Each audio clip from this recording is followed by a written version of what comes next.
All right, Broncos country, let's talk some numbers. Let's talk some statistical projections for your Denver Broncos in this season that is about to begin. Not pie in the sky projections, but some reasonable ones for 2025. And maybe things that you say, okay, is this satisfactory or is this not? We're going to dive into that on this edition of Denver Football After Dark.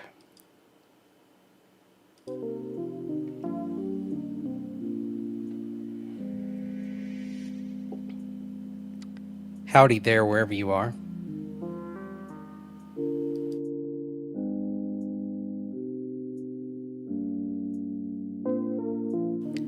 Denver Football After Dark. Tuesday night, Wednesday morning. Broncos back to work on Wednesday. They had a Tuesday day off. The Tuesday day off, by the way, the big Broncos thing that was going on was some of us were down at a food tasting event at the stadium, trying out the new food items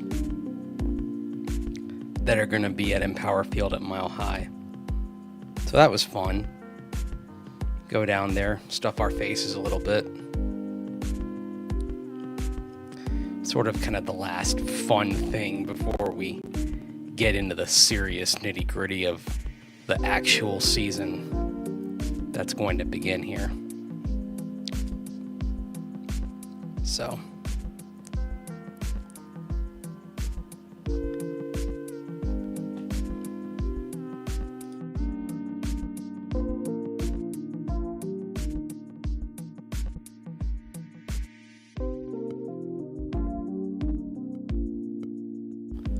but yeah, let's talk some numbers here and some statistical expectations. Because it's been on my mind today. It came up a little bit on Orange and Blue Today that I do with Cecil Lammy over on the Denver Sports YouTube channel. But it's sort of been on my mind. Sort of what to expect from these Broncos statistically in 2025.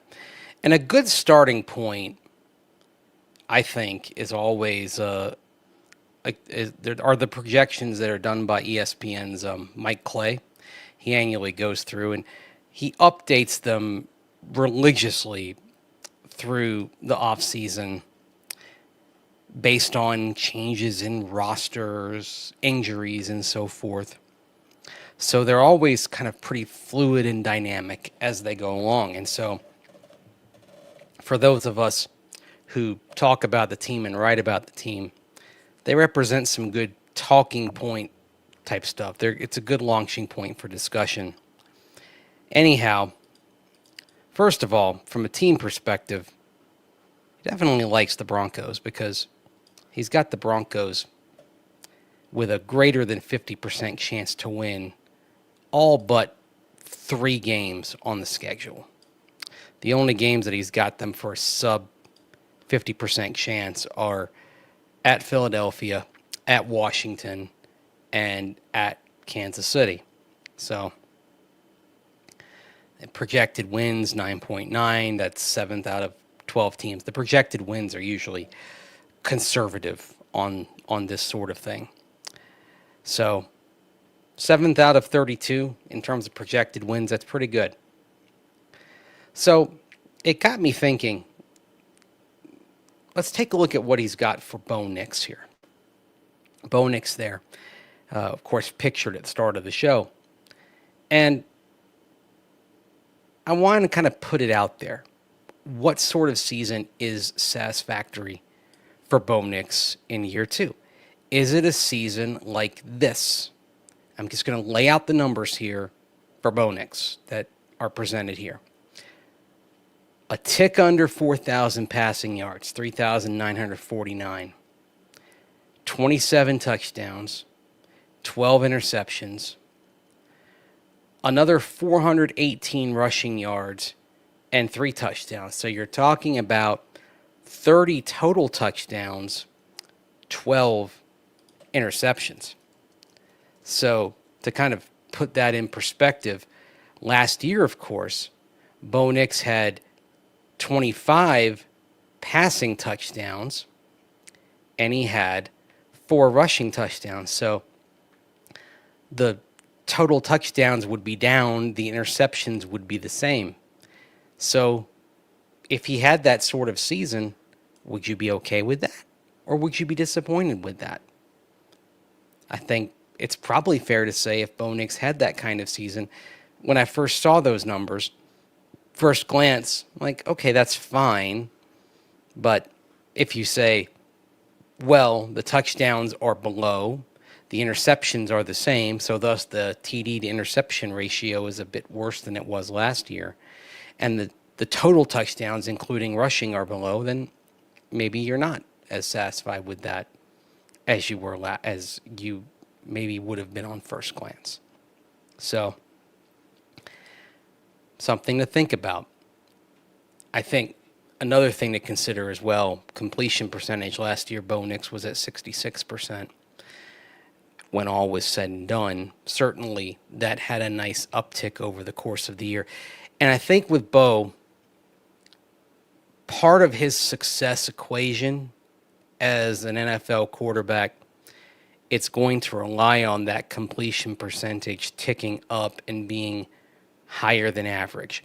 One thing that usually happens with quarterbacks as they settle in and get adjusted to NFL speed, as they get past the rookie things, the kind that Bo talked about a few months ago, like spitting the play call out in the huddle, like getting the footwork down.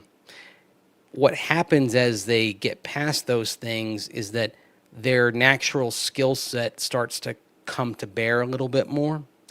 And thus, what you're hoping is that the accuracy that he showed in college, certainly well above average, and this is true even if you take out a lot of the short stuff. That, of course, was when Sean Payton was kind of making his case for Bo Nix after drafting him, talking about how when the Broncos evaluated him, they eliminated a lot of the dump offs and screens and all that from when they were calculating his accuracy metrics, and found him to be top tier in that. So you're counting on that coming to bear for Bo Nix, and hopefully talking about him, I would think approaching 70% ideally as a quarterback in terms of completion percentage in year 2. That's something I think that you hope for him. And if he does that, then I think you're talking about this offense humming. If you're talking about him improving his touchdown interception ratio in terms of what he's providing in the passing game, because last year, of course, it was 29-12. If you talk about him improving that a little bit, even if it's not by much, even if it's from 29-12 to say 31-11, and ticking that completion percentage up slightly from 66.3 to say 68, 69, then I think you're feeling pretty good about that. I would argue those numbers may be even more important than yardage. I think yardage may take care of itself if you have those two things coming into play. So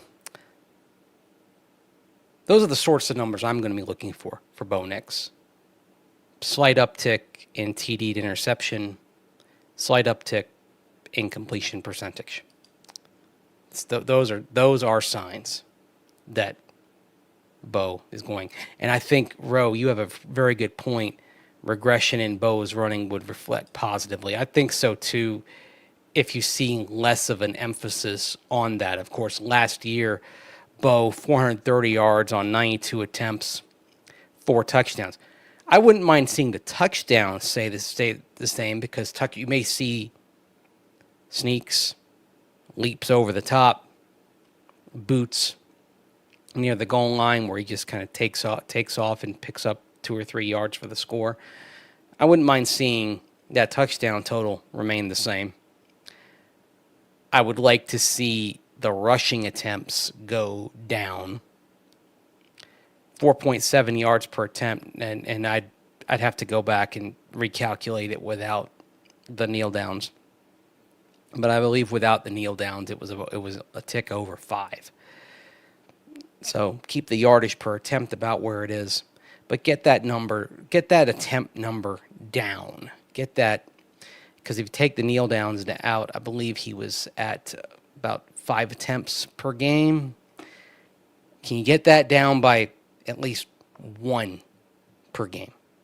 So tick that down by 20%. And again, that's 1 per game. That's it. If you get down by 20%, get down by 1 per game, I think that's a sign of progress. I think, like you say, regression would reflect positively on where this is going offensively. Does Mike Clay's projection include change in offense and improved weapons? It includes all of it. It includes every factor that he brings in. But it also includes the injury factor. That's something that comes into play, and why in any of his projections, there's always a little something for the backup quarterback. There's always a little bit for Jarrett Stidham. Jarrett Stidham, although not much in this case, 3 of 6 for 39 yards and another 2 rushing yards. But some of these projections end up being a little conservative because of the injury risk. Now, one thing that is true over the last 10 to 15 years, it's roughly a 50-50 chance that your backup will have to play meaningful snaps at some point in the season. So basically, flip a coin, heads or tails. If you say heads and it comes up tails, okay, tails, that means your backup quarterback has to play meaningful snaps. And I'm not talking about meaningful snaps because you choose to put the backup in there. That's meaningful snaps because of injury. So, and when I did that research a couple of years ago, I actually eliminated the COVID year to take the COVID absences out of it and just focus on specific injury to make sure we kind of took that variable out of the equation. It's basically 50-50 that Jarrett Stidham at some point in the season is going to have to play some meaningful snaps. And that didn't happen last year, so law of averages says Stidham would have to play some meaningful snaps at some point this year. You hope, you knock on every surface that wouldn't have to happen, but it may. So that's something to consider as well. Running game, or I should say running backs, because this includes the passing game as well. And this is where it got interesting. R.J. Harvey, J.K. Dobbins, how happy would you be if they combined for 2,000 yards from scrimmage? Because that's the projection that Mike Clay has. And I think that's something that I think is a fair baseline for these two running backs working together. The projection for R.J. Harvey, 1,194 yards from scrimmage.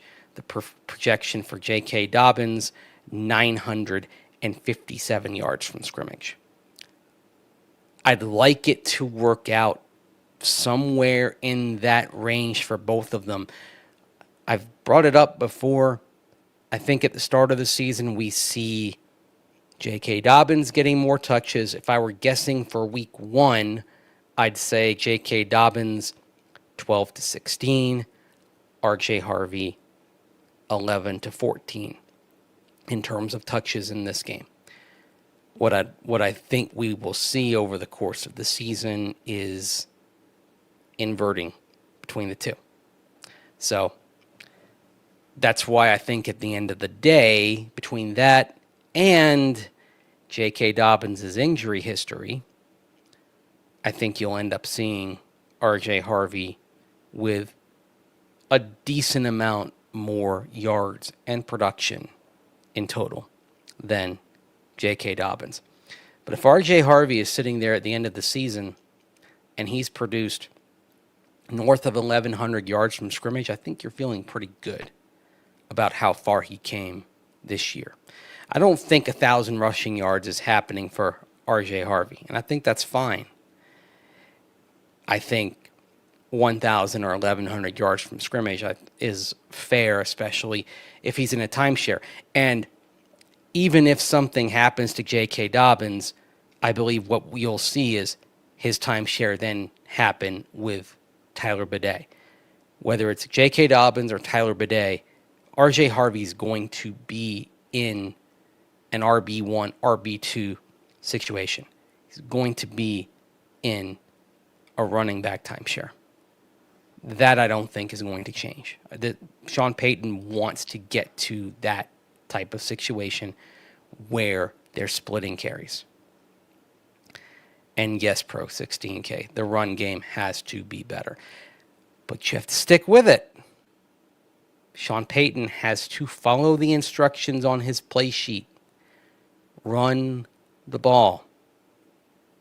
He needs to stick with it. He needs to be patient with it. He knows Monday through Saturday what he needs to do. It's just sometimes on Sunday, in the heat of battle, in the game day, it gets away from him. That's the thing. 2K for this backfield. I need to see it to believe it. Will Sean Payton's play calling allow it? It's allowed it in the past. It's allowed it with Alvin Kamara. It's allowed it with Alvin Kamara splitting time with other backs. Allowed it with Alvin Kamara and Mark Ingram. Allowed it with Alvin Kamara and Latavius Murray. So it's been done in the past. So it's not like it hasn't happened before. This is the best running back duo atop the depth chart that he has had here in Denver. Certainly it's the most talented. Certainly it's the highest ceiling. I mean, I think it would have been nice to see what Sean Payton would have done with a healthy Javonte Williams, but he never had that. He never had pre-injury Javonte, sadly. And because of that, never got to really see what Javonte could have done in this offense. So, anyway, Denver Football After Dark here on this Tuesday morning, talking about some statistical projections and expectations for the Broncos in the 2025 season. A little bit of Ferris Bueller in this coach. Yep. A little bit of Ferris Bueller in the quarterback, a little bit of Ferris Bueller in the coach. If that's the case, who's the Cameron Fry around here?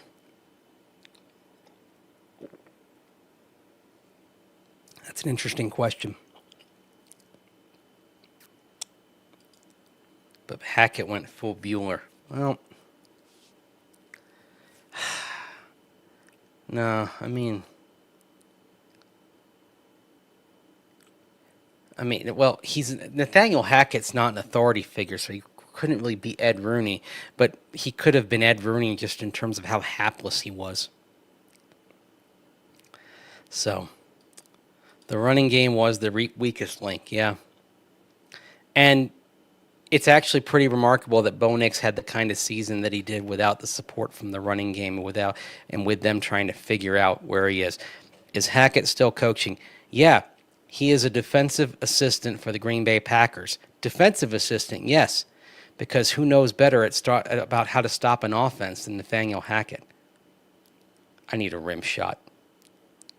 You know, I don't think I have one. Wait, do I have one in my gifts? I don't think so. Oh, there it is. Dun-dun-dun. Yep, I knew I had it somewhere. Just should have had it queued up right away.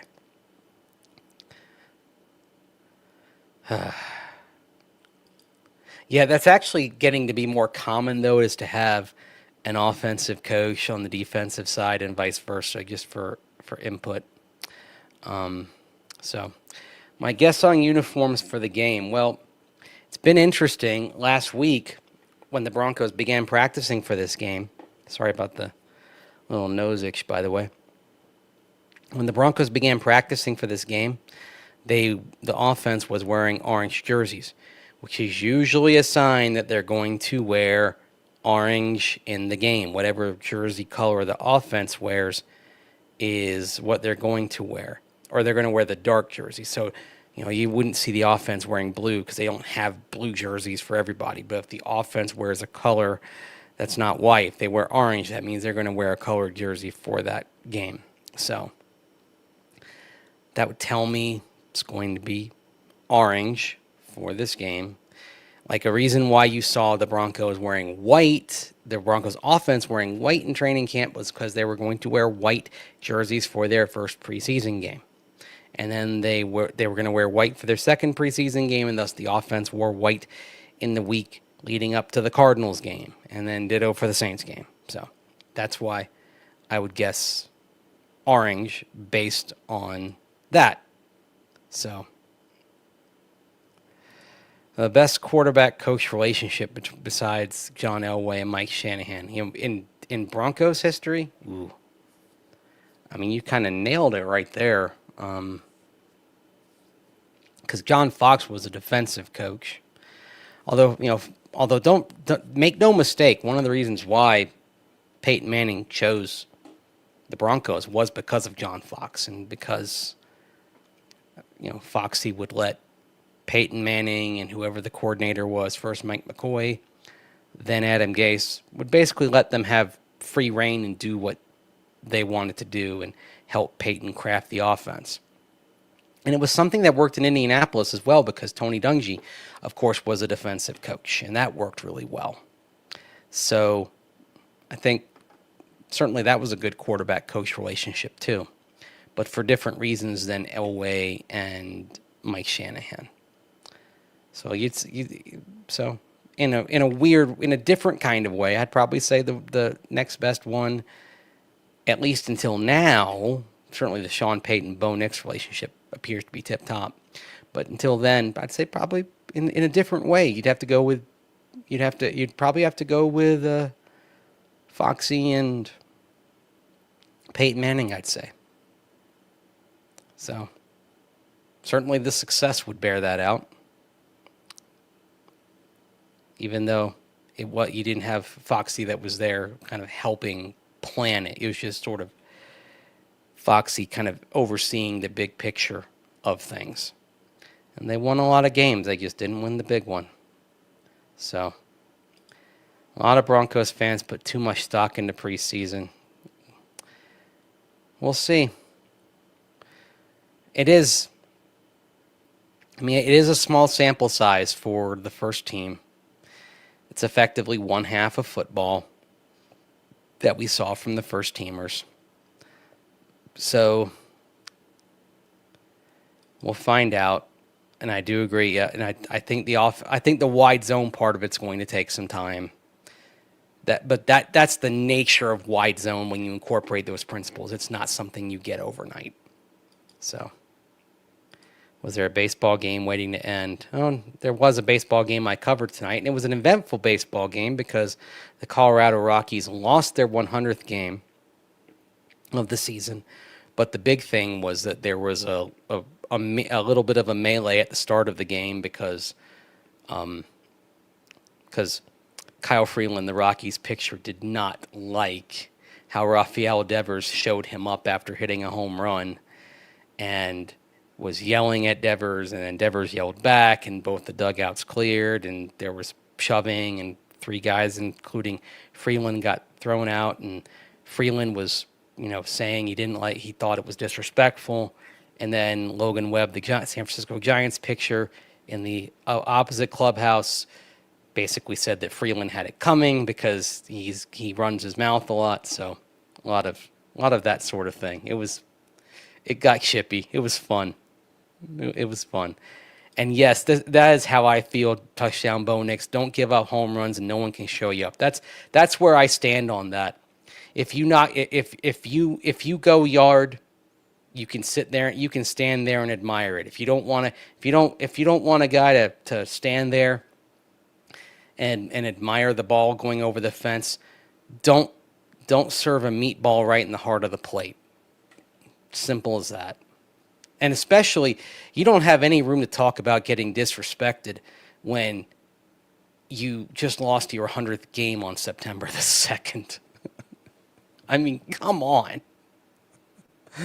So anyway, like that's the baseball detour here, but that's my thought on it. Like I didn't I was in the clubhouse and I was listening to Freeland talk about that and getting the post game sound and all that, and then I got back upstairs and I started just writing a few things about it, and it kind of hit me like, yeah, like a guy on a 39 and 100 team is like the last person who should be saying that. It would be like hearing about being disrespected from Broncos players in 2022 when they were going 5-12. Like if they were talking about being disrespected, I think fans be laughing at them, and I think they'd be right to laugh at them. Like as Miss Hoover once said to Ralph Wiggum, "The children are right to laugh at you." So anyway. Do you cover the Rockies or do you torture yourself on purpose watching that awful team? It's sort of my side thing as part of my job. I get to as many games as I can. I enjoy the baseball atmosphere. I'll say one thing I do like about baseball compared to football. In football, every day feels like it has this uber urgency about it, and all the matters feel like they're issues of national security. There sometimes is a huge sense of self-importance in football, and it gets blown up. And I kind of like stepping into the baseball environment where it's a little more, not necessarily relaxed, but I feel like there's a little broader perspective over there than there is in football. I think in football, things tend to get blown out of proportion a little bit. And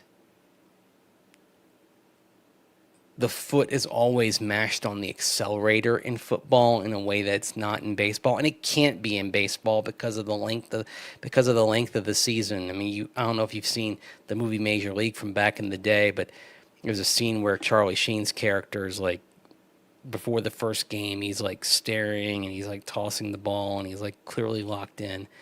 And then the veteran catcher, played by Tom Berenger, walks up to him and says, "Relax, kid. We got 162 of these to go." So you can't have that urgency, or you're going to burn yourself out. Whereas I think in football, it's always kind of mashing the accelerator with urgency. And when you cover it, you get sucked into that, and it definitely becomes kind of draining after a while. And certainly the way I view covering football and the way it's become is it's an 11-month season, starting from the beginning of training camp, going through the actual season.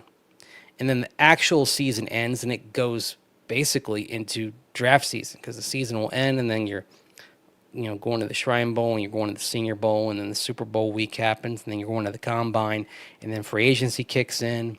Then you got the league meetings, and you got the draft, and then you have OTAs and minicamp. It's an 11-month season, and it doesn't give you much of a chance to catch your breath, I find. So it can burn you out if you're not careful. So that's the sort of that is it's definitely a different perspective. And I'm sorry I'm messing with your circadian rhythm. Well, you can watch the show on delay. You don't have to watch it live. I mean, it's okay. But I appreciate y'all watching whenever, whether it's live or on delay.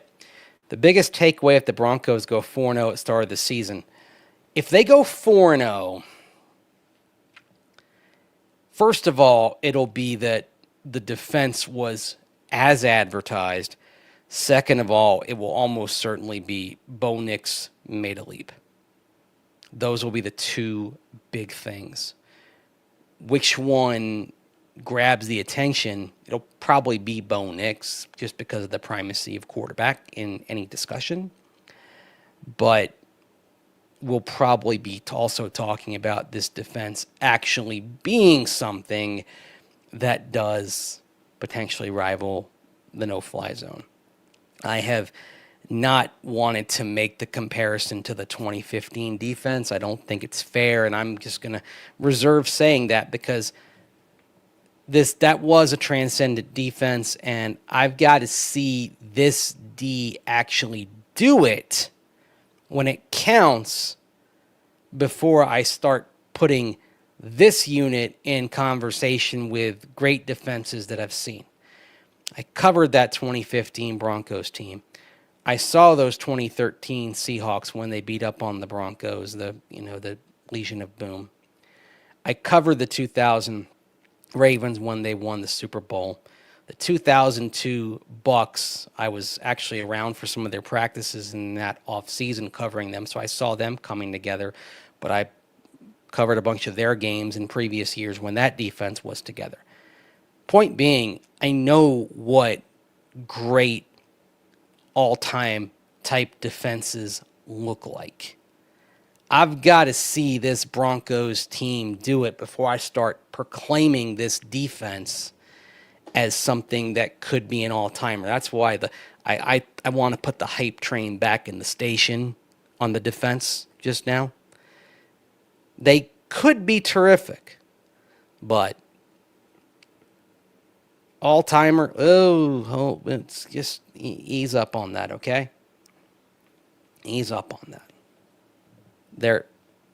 I'd love to be able to talk about them in the company of 2000 Ravens, 2002 Tampa Bay, 2013 Seattle, 2015 Broncos. Would love it. Those are the four Mount Rushmore defenses of the 21st century. But we got to hold our horses on this. Just scale it back. If the Broncos are worthy of being in that discussion, you'll know it. You'll see it. It'll be obvious. And they will have earned it. But let's not do that today. Let's just wait on that. It kind of, I don't know. It's just one of those things that was just floating around over the summer that kind of bothered me a little bit. And as the hype was building and building and building, and then it just was like, okay, I'm gonna be old school fuddy-duddy guy and say, no. I gotta see more. I gotta see a lot more before I put this unit in comparison with even those Broncos of 10 years ago. So, we go back to the 80s, 85 Bears. And the funny thing about the Bears, their 86 defense was actually better in a lot of ways than the 85 defense. But they messed up in the playoffs. The 86 Giants had a great defense as well. And then, of course, you go back to the 70s and you have, certainly the Steel Curtain, Doomsday, etc. The thing is, though, it's always worth noting, those great defenses, they were one-offs winning the Super Bowl unless they had a Hall of Fame caliber quarterback. Like the Ravens were a one-off. Of course, that was Trent Dilfer, and they let him go. Bucks were a one-off. Brad Johnson, pretty good, but not Hall of Fame caliber. Seahawks were a one-off. Russell Wilson, who had some good years. But as we saw, once Russ got to the second contract and got more money, he probably wasn't worth second contract money in terms of like being able to build a team around him. That's always the interesting conundrum, that once you get a quarterback on a second contract, are they worth that sort of money that chews up so much of the salary cap? It's why there may someday be a team that just says, we're just going to, if we don't have an elite quarterback, we're just going to recycle quarterback every 5 years. Trust our ability to draft and develop rather than pay exorbitant amount of money. There's going to be a team at some point that decides that. I thought it might be the 49ers, but they decided to ride with Brock Purdy. I'm not sure they're going to like that contract over the next couple of years. I think they're paying elite money for pretty good. Excuse me. Sorry. It's my cranberry juice. So the teams that had the great defenses that won more than one Super Bowl, that were more than a one-off. Doomsday Dallas in the 70s got 2. Well, they had Roger Staubach. Steelers in the 70s got 4. Steel Curtain. They had a guy named Terry Bradshaw, right? So they had quarterbacks that were like of an elite level. The Bears had Jim McMahon. All due respect to Jim McMahon, he could be very good, but he couldn't stay healthy. The Bears were a one-off. So,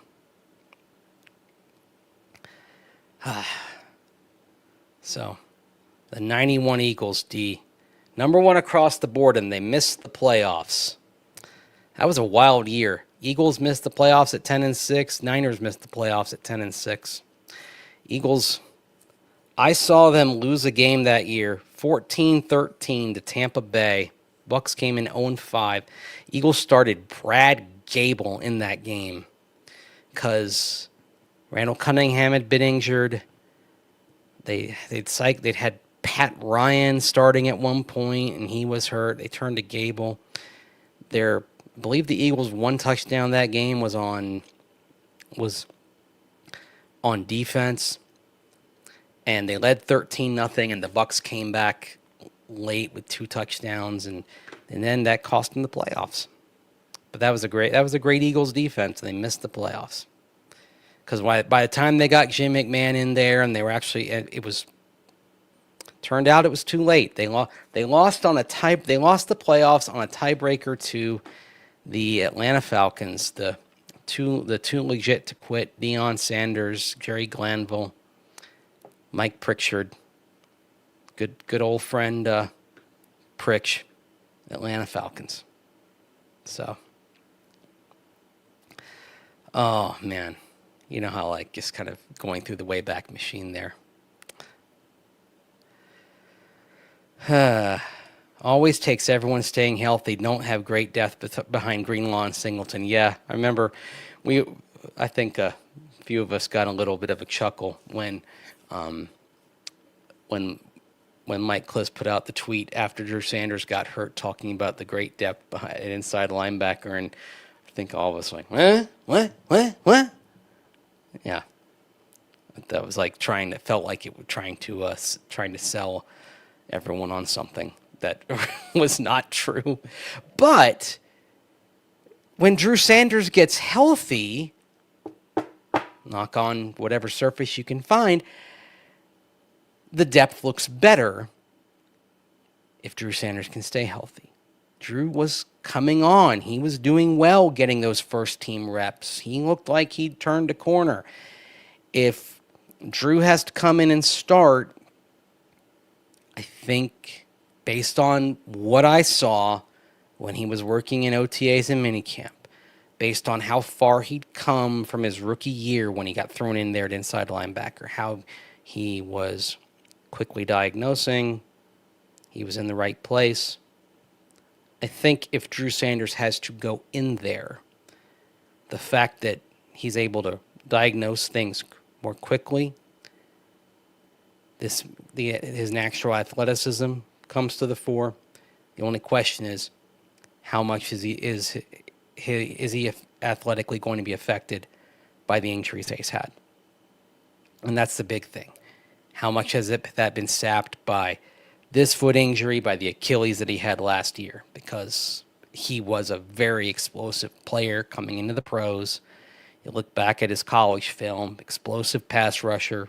That was one of the things the Broncos liked about him. You could get this guy, you could blitz it, you could use him on A-gap blitzes, and he could cause some havoc. And is he still going to be that guy? You know, that's a question. If he can be that guy, then could be an exciting player. Could be a real nice depth piece who could still become a quality starter.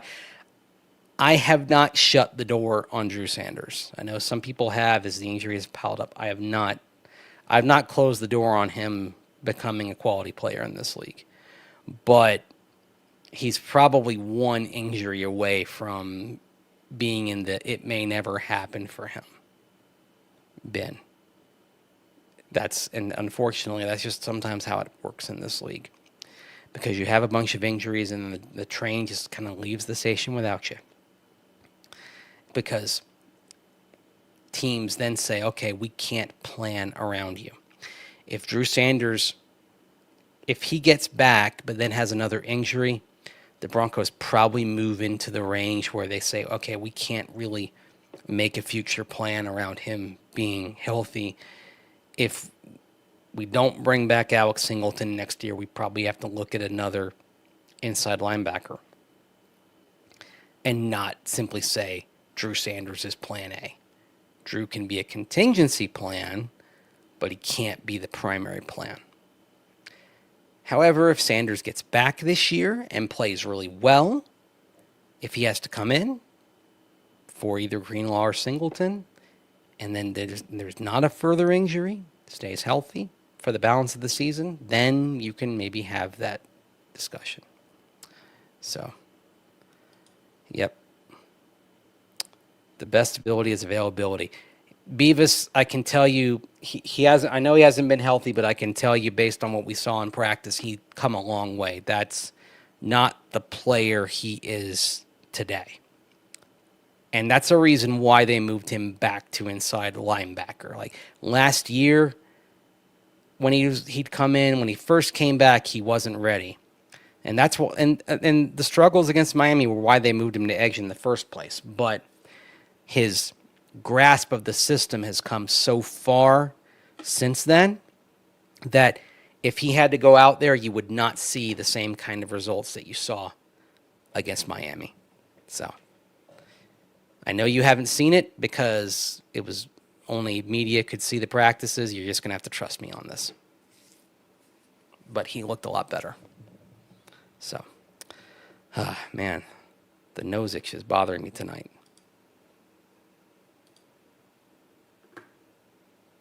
So, I need to do my nasal spray tonight when I go to bed here. Some players are injury prone.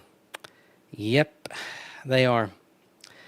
And that's what I mean. He's probably one injury away from being kind of thrown in the just can't count on him, unfortunately. I mean, Greg Dulcich reached that point too with the Broncos, and they said, can't rely on him. Just gotta let him go. By the way, Greg Dulcich landed on Miami's practice squad, so the Giants he didn't stay with the Giants after they let him go. Moved on to another team, so it's team number 3 for good old Greg Dulcich, but not on the 53 now.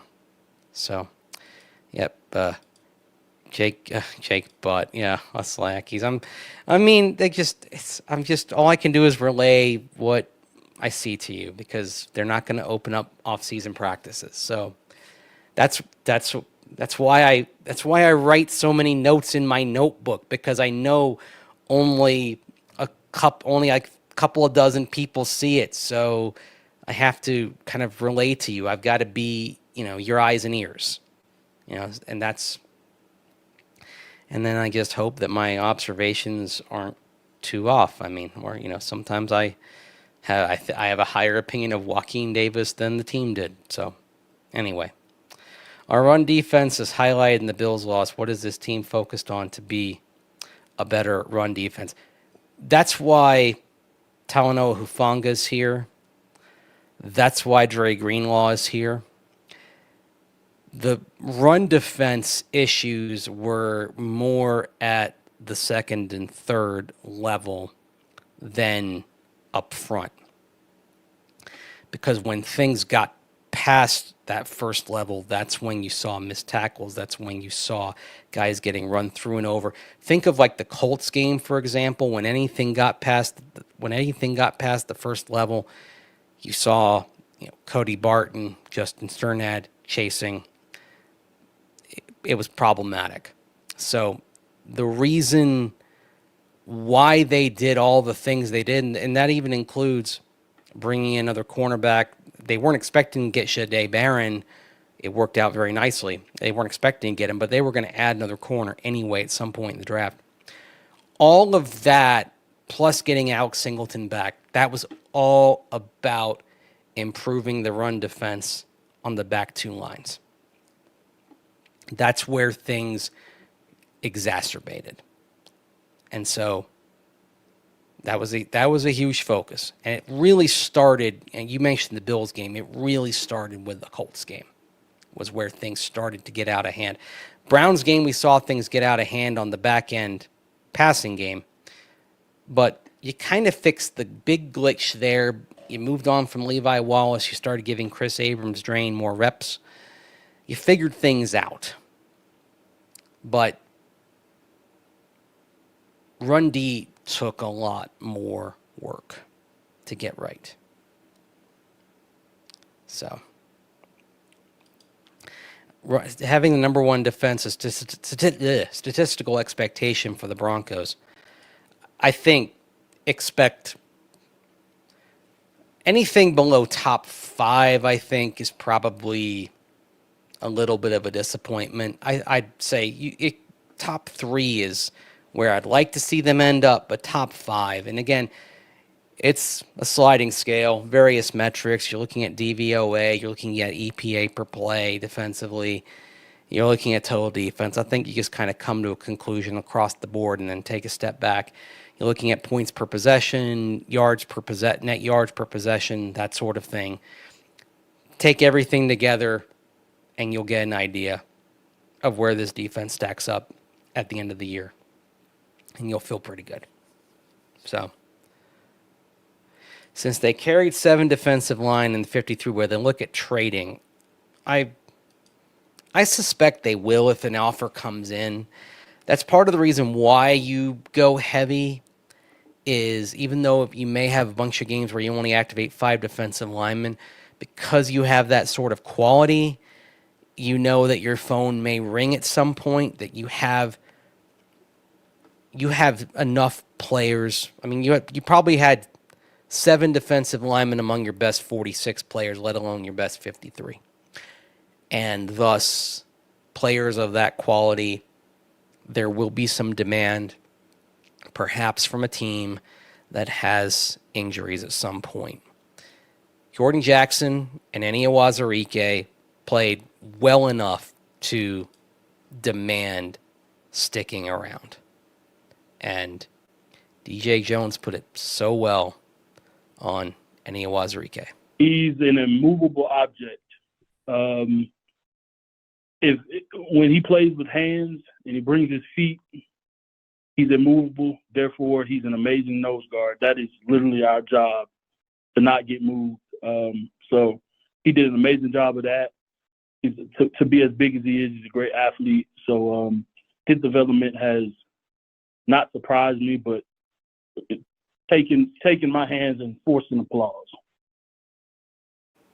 I like that. Taking my hands and forcing applause. Pretty good.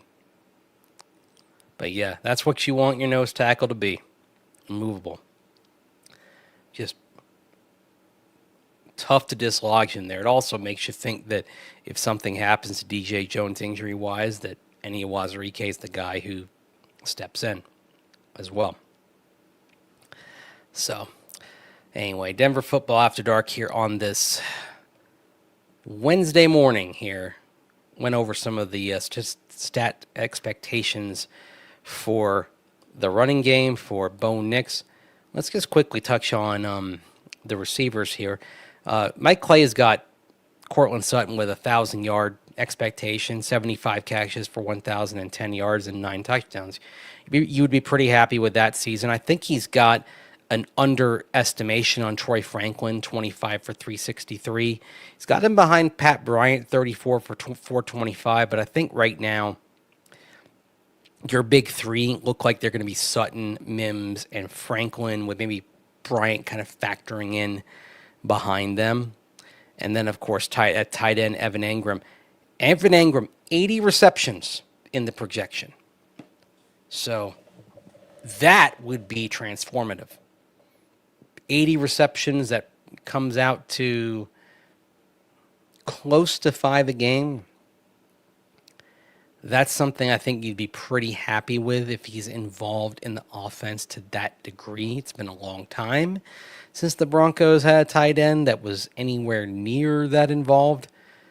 Even if his per catch average is below 10 yards, and in this case, the projection from Mike Clay is 711 yards on 80 receptions.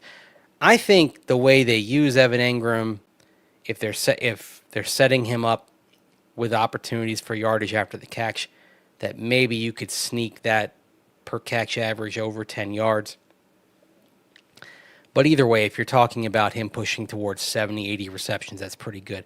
My personal expectation on Engram is get to 65 or 70 catches. I think 80 would be amazing, but 65 or 70 I think would be pretty satisfactory for him this season, especially with the ability to kind of spread it around.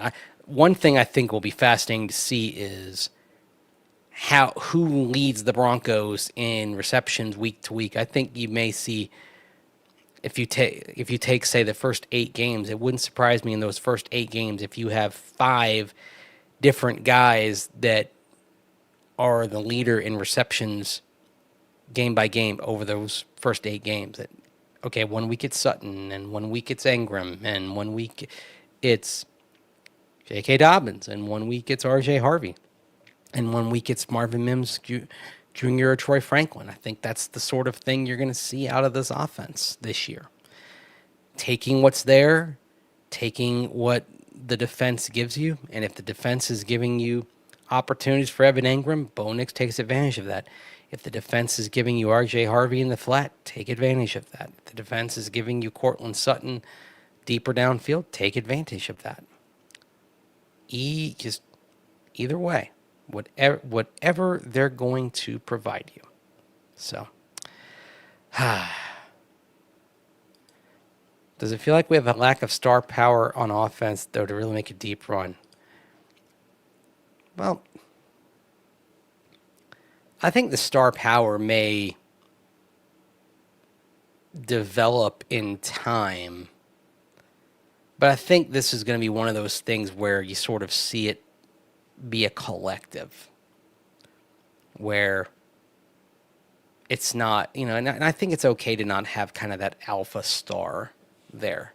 Cortland Sutton's the closest thing, but among wide receiver ones around the league, he probably factors somewhere in the middle, somewhere in between like 10 and 15, 10 and 16 in the league, and that's fine among wide receiver ones. You don't need star power necessarily. In fact, sometimes you'd rather not have the one alpha and just have a bunch of guys who are pretty good and force the defense to kind of play a guessing game as to who's going to be the guy emphasized this week. I think it's more important that you have players who have some attributes. Because, like, how often with the Broncos in recent years where we talk about them not having guys who are explosive? Well, now you look around and maybe there's not a star, but they're explosive players. Like, you've got explosive receivers. Marvin Mims Jr. is explosive. Troy Franklin can be explosive. R.J. Harvey can be explosive. Evan Engram, you're not expecting him to be as explosive as he was as a young player, but as far as tight ends go, he has some explosiveness to him. But you just go with Franklin and Mims and Harvey, and you have 3 explosive skill players. I think that's good enough. I think that's terrific. And again, you can leave it guessing. And don't forget also with the Mims factor, some of the explosiveness and the opportunities for explosive plays come on special teams as well. And if teams then want to kick away from him, that's fine too, because then that's going to give you an advantage in terms of field position. So you win either way. If teams don't want to kick to Marvin Mims Jr. and they want to just give you the ball at the 35-yard line, great. You win, no matter what. So Denver football after dark here on this Wednesday morning, and just want to go before I go here, just to go over some of the defensive projections, because I thought the most curious projection that Mike Clay had was Nick Bonito, 8.2 sacks. That would be a massive disappointment. That would be off the wall disappointing for Nick Bonito. He's got Zach Allen with 7.6 sacks, Jonathan Cooper with 6.7, John Franklin Myers 4.5, Jonah Ellis 3.3, but Nick Bonito 8.2. The sack total he had for the Broncos was 44.3. So as a total for the Broncos, that would be a massive disappointment, especially considering the number they had last year. But if Nick Bonito only had 8 sacks, that'd be a disaster. So a team that expects to play from ahead, like the Broncos do, if this season works out, should have plenty of pin back the ears and attack opportunities. I'd be shocked if Nick Bonito came in with anything fewer than 10 sacks, barring injury. So that was the most, I wanted to get to that before I left, because that was the most curious thing that I saw in any of the stat projections. With Nick Bonito, I think 10 sacks ought to be the floor. And realistically, the expectation should be at least 11.5. Somewhere between 11.5 and 16 is where you ought to expect him to be. Jonathan Cooper, the expectation being 7 to 10.5. Zach Allen, the sack expectation being 5.5 to 9.5. He may not match his sack total. I don't think he'll match his hit total as well, because he had 40 quarterback hits last year, which I've mentioned a few times is the most for an interior defensive lineman since Aaron Donald back in 2018. The number to watch for him is going to be his hit rate and his pressure rate. The reason why I don't think he's going to hit 40 quarterback hits this year is because I believe you'll see Sean Payton and Vance Joseph minimize his number of snaps. They feel like that he got too many snaps last year. They've mentioned a bit with Nick Bonito, but really the concern was Zach Allen playing more snaps than any other interior defensive lineman in the NFL.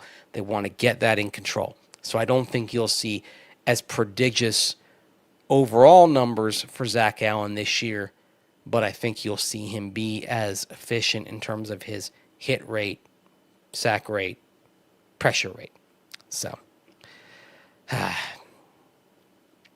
anyway, that's a good point on Beavis. Trade Bradley Chubb for Sean Payton. And by the way, Jonathan Cooper effectively replaced Bradley Chubb. Now, Chubb's been injured. Coop's been relatively healthy, but Coop has been just about as productive as Bradley Chubb since coming in for him as well.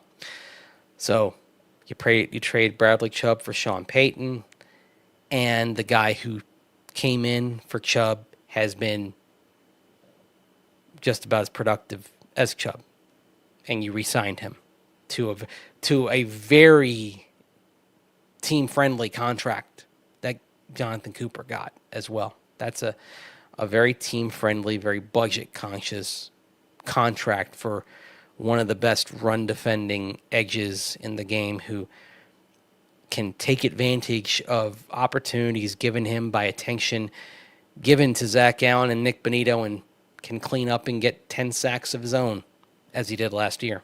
So, good stuff. I appreciate you, Michael. Thank you. Now, you could have asked a question there. You didn't have to just give that statement, but I appreciate you sharing that. Thank you very much. Oh, man. A beast in waiting. There's a lot of excitement about Jonah Ellis. Will he have more sacks than Jonathan Cooper? That's a good question. I think it depends how they're used rotationally. Do we see Jonathan Cooper more of a first and second down guy, and then Ellis rotating in on third down? That's a big thing. The Cooper and Bonito duo is what we thought the Vaughn and Chubb duo would do. That's actually a really good point. That's a very good point.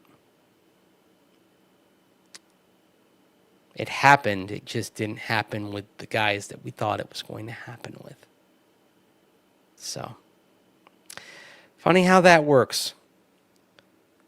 Of all of George Payton's picks, Jonathan Cooper might be the best one in terms of value.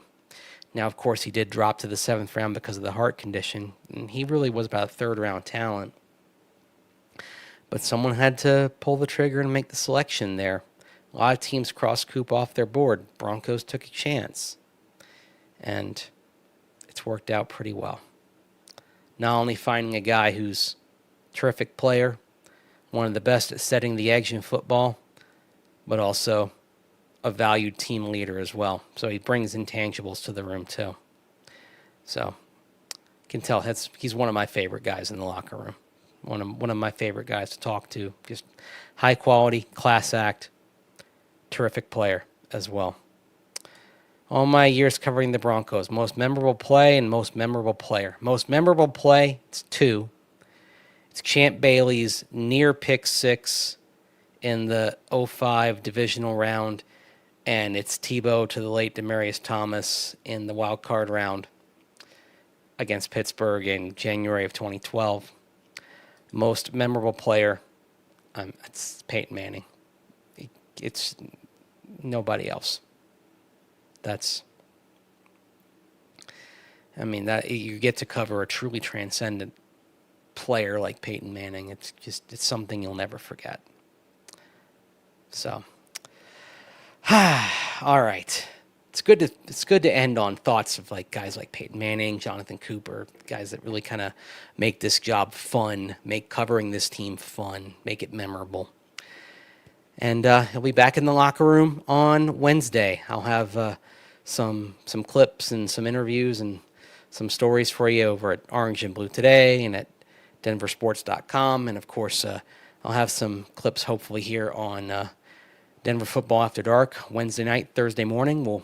I'll be here to talk about what we got out of the day and what we learned from the Broncos in the locker room at the press conferences as they begin getting ready for the Tennessee Titans, their Week 1 opponent. Appreciate all of you stopping by here, whether you were here live or here watching on delay. Doesn't matter.